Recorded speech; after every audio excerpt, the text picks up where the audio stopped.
wide receivers, so there is some consideration for Garrett Wilson or Jameson Williams or Drake London at 10, not at 4 at all, for sure. And obviously there's Debo trade rumors, and we were linked to Tyreek Hill, so it's pretty obvious the Jets want a veteran wide receiver if they can get one, if they can trade for one. But if not, I think they do take one. Definitely, we have 4 top 40 picks, so definitely at 35 or 38 if they don't. But my suspicion is that they go Kayvon Thibodeau at 4, and then the best wideout available at 10, whether that's Wilson, London, or Jameson Williams.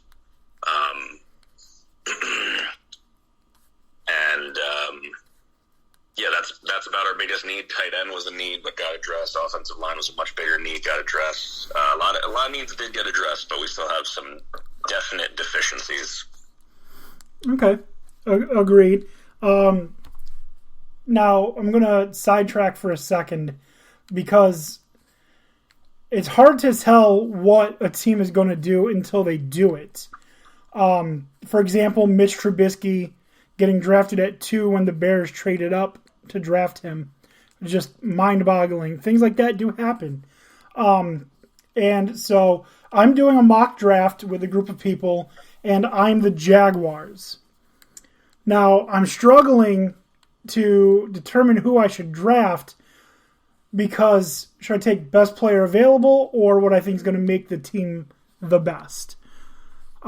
Because if it's best player available, it's going to be, according to the quote-unquote experts, it's going to be Aiden Hutchinson going number 1 overall. But if I'm the Jaguars, and I know that I just invested all this money into my offense, there's no way I'm not drafting Evan Neal at 1 overall. There's no way I'm not protecting Sunshine so that we can get our super fucking rich wide receiver the ball. I wouldn't be super shocked. Dougie Peterson has also said, has highlighted the importance of offensive line, and I would not be shocked at all if they did go Neal, first overall. That wouldn't be a surprise to me either. Although, Hutchinson is probably the best and surest bet out of a pick that you can get. But like I said, if you're in that top 10, you're probably going to get a sure thing. But Neal makes a lot of sense if you want to protect him. Although I think that Detroit would be more than thrilled if that's the case, and Hutchinson falls to them. Oh yeah, of course. Any that would just throw a wrench in everything because everybody's going to be like, "What the hell just happened? Why did Neal go 3?" But that'd be great as long as it's not DE before the Jets, and we can take one of the top 3. I'll be happy. I want a defensive end. I do. If it's not, if it's not 3 or gone, then I don't want it at 4. I don't want the 4th best defensive end in this draft. All right. See, now here's the thing for me that backfires. I guess this would be a good segue for me then. Sure. Because if that's the way that it breaks down, as long as if you could get away with that, for us, I feel like for us in the first pick that we're going to be taking, it's probably going to be an alignment in some way, shape, or form because it's the same story it's like literally living in fucking Groundhog's Day with the Giants every draft day is we need an alignment, and I love Evan Neal. I don't think that he'll fall. I think that if what Dan's saying, because Dan, you make a good point that Jacksonville should probably protect their biggest asset and their biggest thing that they have on that team, and give him some kind of chance. Even if they don't take him, I have a feeling that Houston's probably going to try and grab him. Yeah. Because Houston's going to have some kind of protection. Houston needs everything, so why wouldn't they take a guy at that position?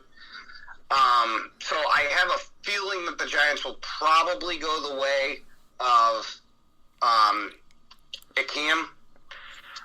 likely to get him because they're kind of selecting him to widely be a starting lineman and plug and play. Obviously, we've heard the reasoning with Daniel Jones. He hasn't had protection. Well, we've got to figure out what he is. Well, you're not going to figure out what he is unless he has protection.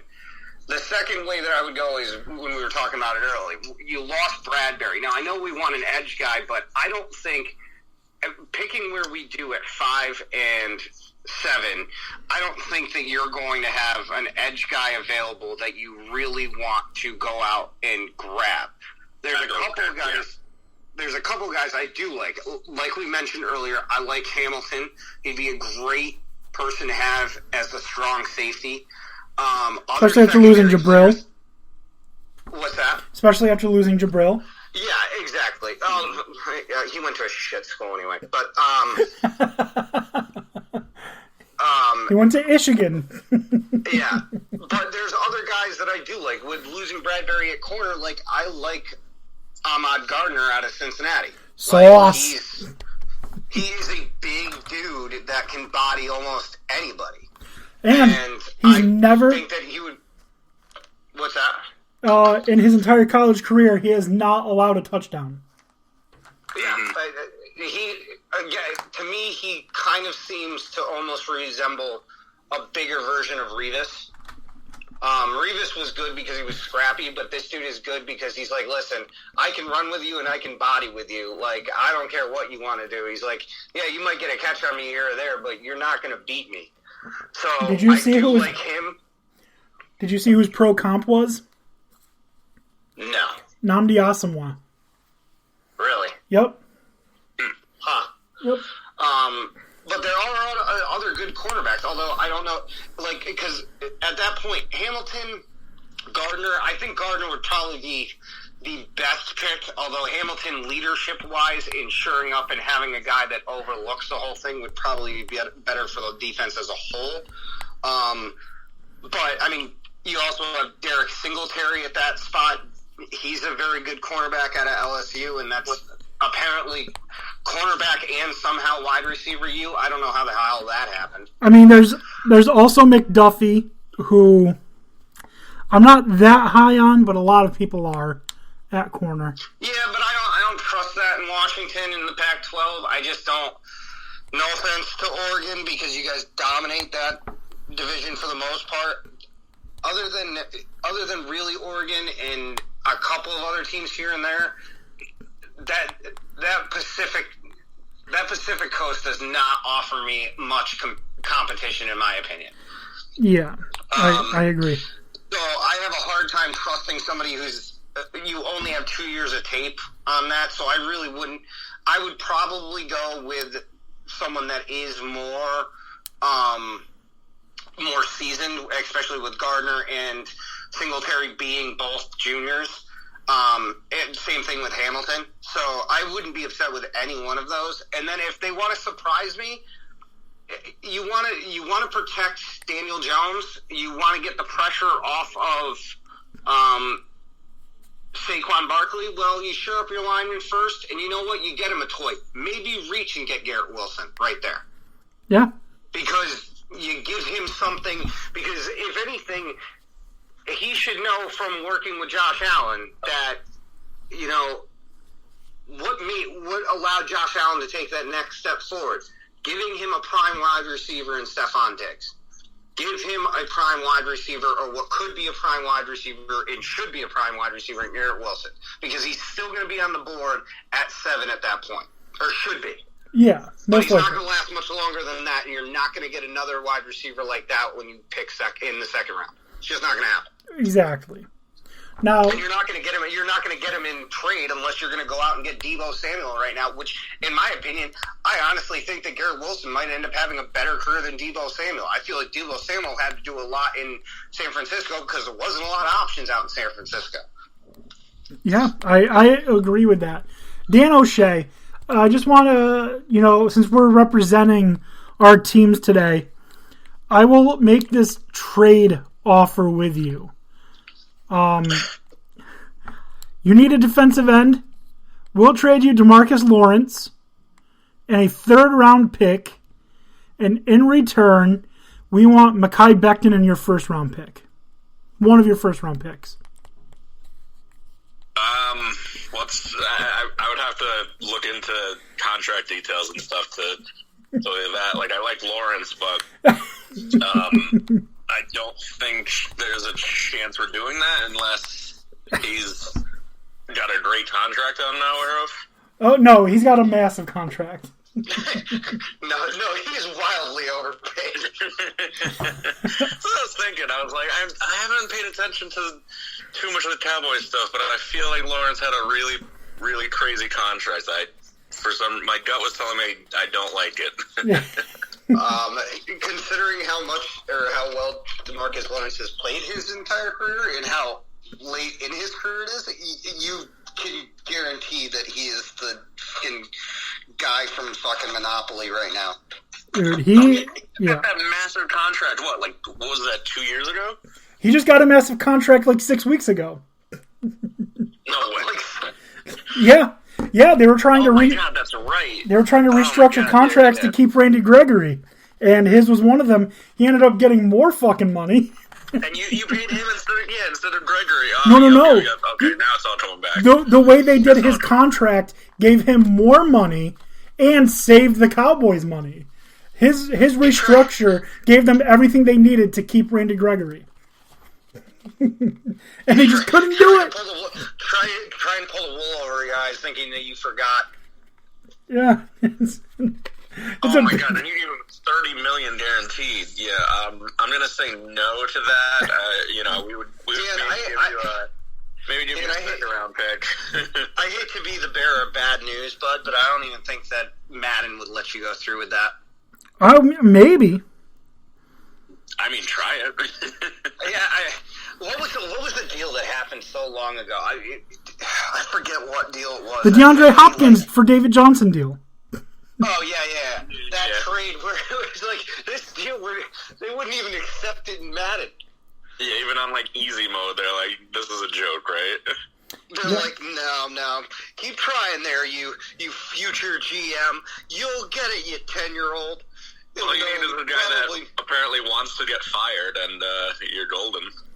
Well, I mean, that's what you got to look for. You got to look for some guy who's fucking on his way out, and he's like, you know what? Before I leave here, I'm going to burn this place to the ground. All right, let's look for the. You need to look for the Milton of people. That's an Office Space reference for people who don't know. If you haven't seen that movie, you should, and I don't want to talk to you if you haven't. All right, let's finish this up. We got about 10 more minutes. Let's talk about the Cowboys, get our This Week in Sports history done, and then we'll be out of here, okay? Let's do it. All right, Cowboys have quite a few different needs, depending on who you ask. My opinion, the three biggest are offensive line, particularly guard, maybe center. Terrence Steele, I think, did fine enough to give him a chance to start. Tyron Smith, I think, should be replaced, but there's no tackles, I think, at 24 that are going to be draftable. Connor Williams is gone. Connor McGovern's not that good, even though he's a Penn State guy.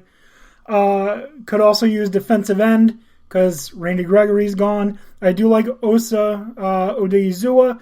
I like him better on the inside. Him and Brent Urban on the inside with Randy Gregory and DeMarcus Lawrence was killer for the Cowboys the few times it happened. And also linebacker. Those are the three positions I'm going to focus on. People keep saying the Cowboys need a wide receiver. I'm fine going in with CeeDee Lamb, Michael Gallup, James Washington as the three main receivers in Dallas. So I'm not going to spend any time on wide receiver. So really it's offensive line, defensive line, and linebacker. Offensive line, the first name that comes to mind, Tyler Linbaum, the center, is someone that I think the Cowboys at 24 could potentially draft.